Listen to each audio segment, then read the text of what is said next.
What's up YouTube, Derek here with Tap and Turn Gaming, coming at you today with another EDH deck tech.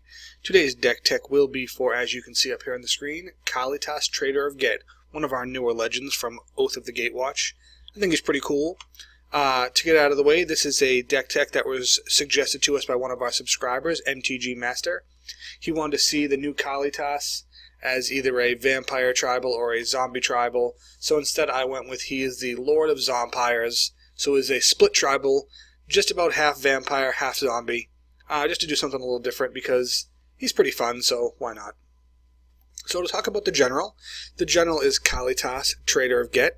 He is a 4-cost 3/4 vampire warrior with lifelink, and he has a very, very interesting and powerful ability. His ability is that if a non-token creature an opponent controls would die, instead exile that card and put a 2/2 black zombie creature token onto the battlefield. So he basically has a Anafenza / Leyline sort of ability tacked onto the fact that you're getting a token whenever a creature dies and they can never get that creature back. That's a really powerful ability. He's basically almost kind of like 2-for-1ing your opponent every single time that their creature dies. And then his secondary ability is that you can pay 2 and a black, sacrifice another vampire or zombie, to put 2 +1/+1 counters onto Kalitas. So that's pretty cool.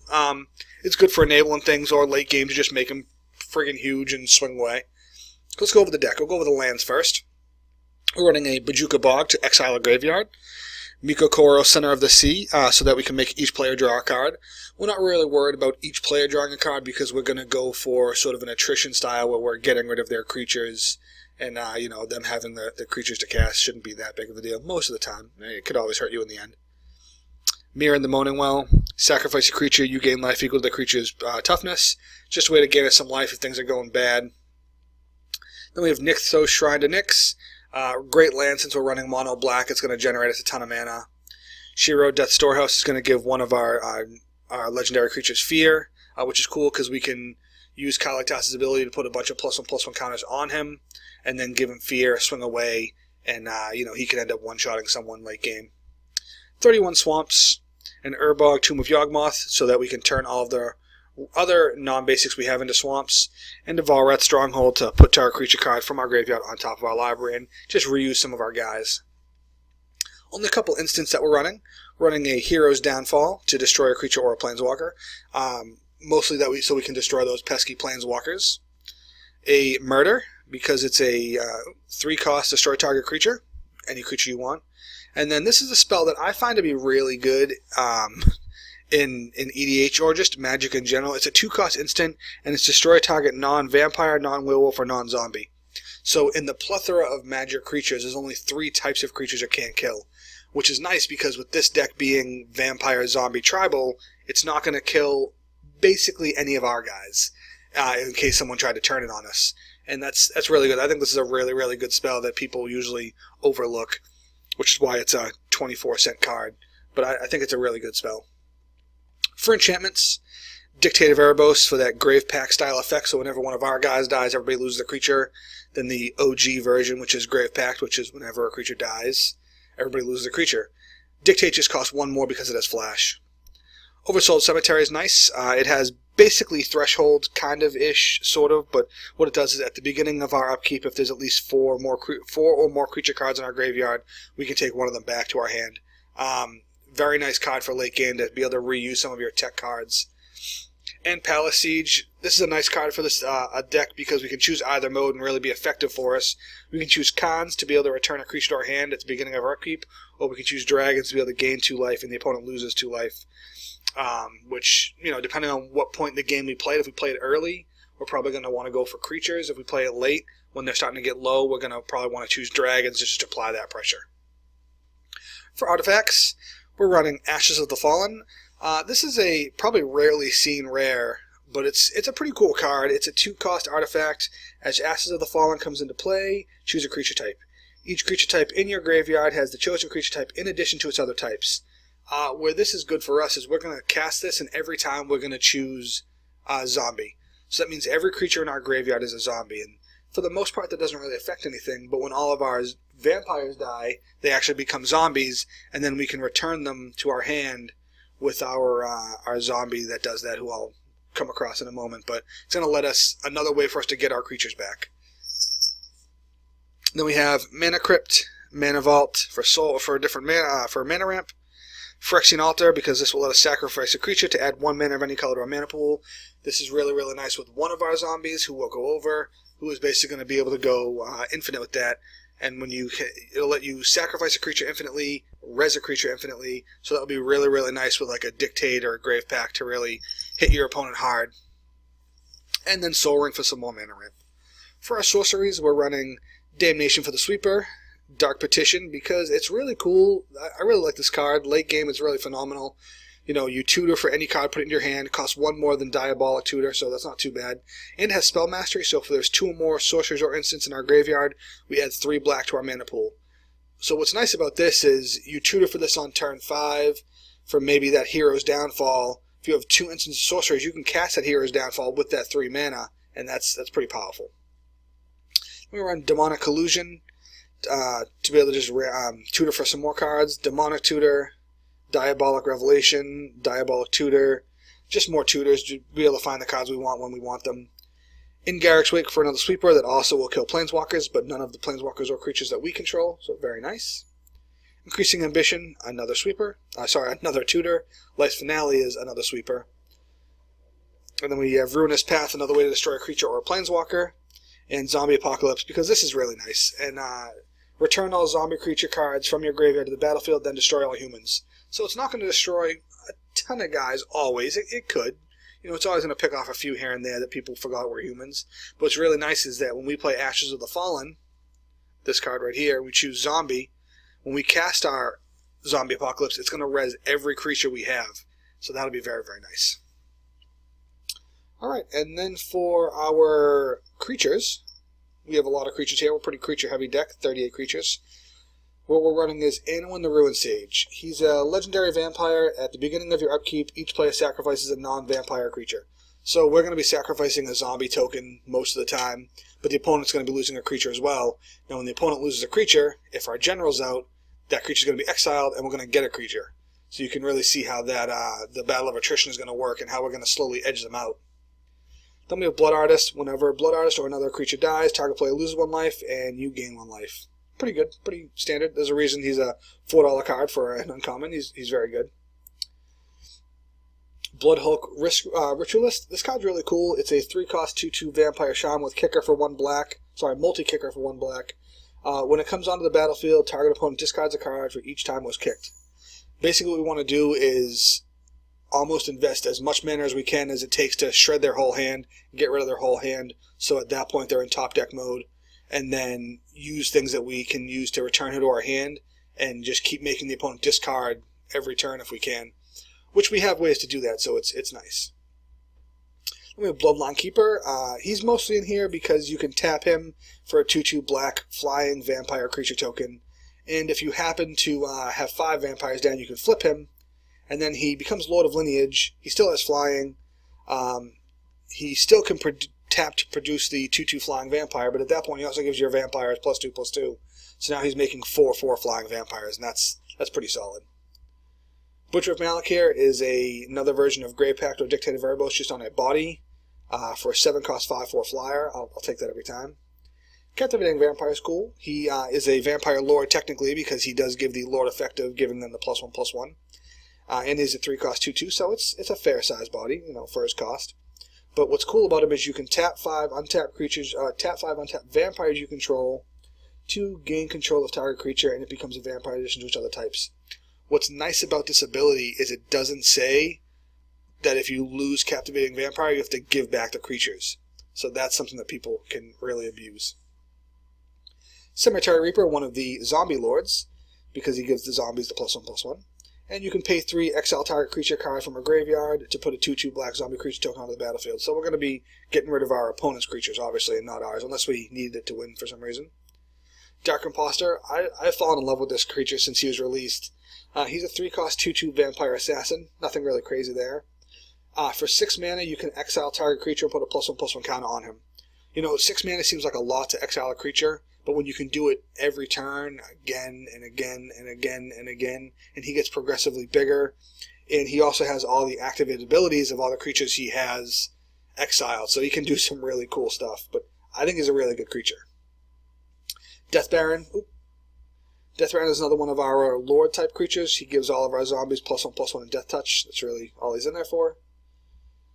Then we have Drana Kalastria Bloodchief. She's a 5-cost 4/4 flyer who can basically just at will kill creatures. What she does is you tap 2 black and X. Target creature gets -0/-X until end of turn, and Drana gets a +X/+0, which lets her really, really go on the offensive as well. There's been times where I used her ability on herself to give her a -3. In return, she gave herself a -0/-3, and in return gave herself a +3/+0, and she's swinging as a 7/1. So she has the potential on her own as a general to 3-shot someone, which is very nice. And she's just pretty cool. Being able to kill your opponent's creatures at will is always nice. Then we have the new Drana Liberator of Malakir. She's a 3-cost 2/3. There's a reason she's a $7 card, because she has flying and first strike, which is really nice on a flyer anyways, to have flying and first strike. But one of her really good ability is that whenever she whenever she does combat damage to a player, you put a +1/+1 counter on each attacking creature you control. And what's important to know is that she has first strike. So you attack with her and say 10 zombie tokens. She hits because they don't have a flyer or because you killed the flyer. Now she's going to get a +1/+1 counter, and all your zombies are going to get a +1/+1 counter before they deal their damage because she has first strike. And that's important because now they're all 3/3s. Very, very cool. Then we have Falconwrath Noble. He's a flyer. Whenever Falconwrath Noble or another creature dies, target player loses 1 life and you gain 1 life. Basically just a bigger, a little more expensive version of Blood Artist that also flies. Then we have Gatekeeper of Malakir. Pretty generic. He's a 2-cost 2/2, but if we kick him, the opponent... the target player has to sacrifice a creature. Pretty cool. I like him. Geth, Lord of the Vault. He's a 6-cost 5/5 zombie with Intimidate. We can pay X and a black to res a creature from an opponent's graveyard. Actually, sorry, a creature or an artifact from the opponent's graveyard to our side of the board, and then we mill them for that exact amount. So if we want to get say a Soul Ring, we'd pay black and 1. We'd res their Soul Ring, then we'd mill them for 1. Or if we wanted their Grave Titan, we'd pay black and 6, and then we'd get their Grave Titan, and then we'd mill them for 6. So it's a pretty cool ability, and as you get bigger and bigger guys, it gets more and more threatening. Then we have Ghoul-Caller Jissa. She's a 5-cost 3/4 human wizard, so one of our only creatures in the deck that isn't a zombie or a vampire, and she's okay to be in here because she does produce zombies, so that's fun. But you can pay a black, tap her, sacrifice a creature other than her, and you'll get X 2/2 zombies, where X is equal to the sacrifice creature's power. So you sacrifice a 6/6, you'll get 6 2/2s. Pretty basic. Grave Titan, everybody knows what Grave Titan does. He's awesome. Gravecrawler is really nice. He's a 1-cost 2/1. He can't block, but you can cast him from your graveyard as long as you control a zombie. So he works really nicely with our Phyrexian Altar, because we can sack him to Phyrexian Altar to generate a black. As long as we have another zombie out, we can use the black to cast him since he costs 1. Where that really comes into play is if we have down a Grave Pact or a Dictate of Erebos, that every time we sack him, they now lose a creature. And if we add in the fact that we have our General out, every time we sack Gravecrawler, they lose a creature, we get a 2/2 creature. Really, really nice. Some good synergy there. Then we have Gruldraz Assassin. He's a 1-cost 1/1 with level up. You can level him up for 1 in the black. When you get him to level 2, he can give a creature -2/-2. When you get him to level 4, he can give a creature -4/-4. Basically just some reusable kill. That's all. And then we have Helldozer. Helldozer's in there just to get rid of those pesky lands. He's a 6-cost 6/5 zombie giant that you can pay 3 black and tap him to destroy target land. If that land was a non-basic, you can untap and do it again. Pretty cool. Then we have Kalastria Highborn. Kalastria Highborn is a 2-cost 2/2. Whenever Kalastria Highborn or another vampire you control is put into a graveyard from the battlefield, you may pay a black. If you do, target player loses 2 life, and you gain 2 life. Just a way to make every vampire that they kill of ours hurt them a little bit more. And next up we have Kalitas, the original Bloodchief of Ghet before he was the Traitor of Ghet. He was a 7-cost 5/5 vampire warrior, and you could tap 3 to tap him to destroy target creature. If that creature is put into a graveyard this way, put a black vampire creature token onto the battlefield. Its power is equal to the creature's power, and its toughness is equal to the creature's toughness. So basically what he did is you could tap 3 and tap him to destroy a creature and put a copy of it into play. but the copy of it was a black vampire instead. He went from making vampires to zombies. Pretty cool. Then we have Liliana, Heretic Healer. She's a 3-cost 2/3 human cleric with lifelink. Whenever another non-token creature you control dies, exile her, then return her to the battlefield, transformed under your control, and if you do, you put a 2/2 black zombie onto the board, and she becomes Liliana the Defiant Necromancer, where you can +2 to make each player discard a card, or -X to return a non-legendary creature with cost of X to your board, and then you can -8 to get an emblem with whenever a creature dies, it goes to your side of the board, more or less. Then we have Lord of the Undead, a 3-cost 2/2, one of the zombie lords, because it goes the +1/+1, and then you can pay 1 of the black, tap it to return target zombie card from your graveyard. So this is another one of the cards that works with Ashes of the Fallen that lets us get back our creatures. Then we have Malakir Bloodwitch. She's a 5-cost 4/4 flying with Prot White. When she enters the battlefield, each opponent loses life equal to the number of vampires you control, and you gain life equal to the life lost this way. You know, if you're casting her and getting 7-8 life, that's a pretty fair trade every time. Then we have Mephedrone's Vampire. He's probably one of my favorite vampires just because he looks cool. But he's a 6-cost 3/4 flyer, and each creature you control is a vampire in addition to its other types, and has, whenever this creature deals damage to a creature, put a +1/+1 counter on this creature. So what's really cool with him is once you play him, all of our creatures now are vampires. And that's really cool, which makes Captivating Vampire to steal creatures much better, because now our zombies are also vampires. So Mephedrone makes all of our creatures on the board vampires, while Ashes of the Fallen will make all of our creatures that are dead zombies. Pretty cool.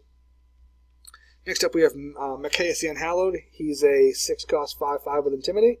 And whenever a human deals damage to you, destroy it. That's pretty cool. His real big ability that we have him in here for is other non-human creatures you control have get +1/+1 and have Undying. So he's a lord for all of our zombies and vampires. That's awesome. And he gives them all Undying, so if they would die, they do die. Then they come back to the battlefield immediately with a +1/+1 counter on them. And I'll take that every time. Next up we have Necropolis Region. She's a 6-cost 6/5 flyer. Whenever a creature you control does combat damage to a player, put that many +1/+1 counters on it. That's an awesome ability. When you're hitting a guy for 5 and then the creature's getting 5 +1/+1 counters. That's really, really cool. We have Nurkana Revenant. She's a 6-cost 4/4 vampire. And whenever you tap a swamp, you add an extra black to your mana pool, and you can tap a black, and she gets a +1/+1. She's real nice because you can just get that really quick strike with her that hits for a lot of damage if people aren't paying attention. Then we have Overseer of the Damned. He's another one of our non-vampire /zombies because he's a demon, but he's a 7-cost 5/5 flyer. When Overseer of the Damned enters the battlefield, you may destroy a target creature, so that's very cool. And whenever a non-token creature an opponent controlled dies, put a 2/2 black zombie creature onto the battlefield tapped. Another way we're just sort of winning that war of attrition of slowly getting guys. We have Pawn of Ulamog. He's a 3-cost 2/2. Whenever Pawn of Ulamog or another non-token creature you control dies, you may put an 0/1 colorless Eldrazi spawn token onto the battlefield, and you can sack that to get 1 mana. Well, what's really nice with this is if we have our Gravecrawler engine going with Gravecrawler and Phyrexian Altar and another zombie, and we can sack and res just that Gravecrawler. Every time we sack the Gravecrawler, we're going to get an 0/1 Eldrazi. And if we have the Dictate out every time that we sack, we'll get a zombie.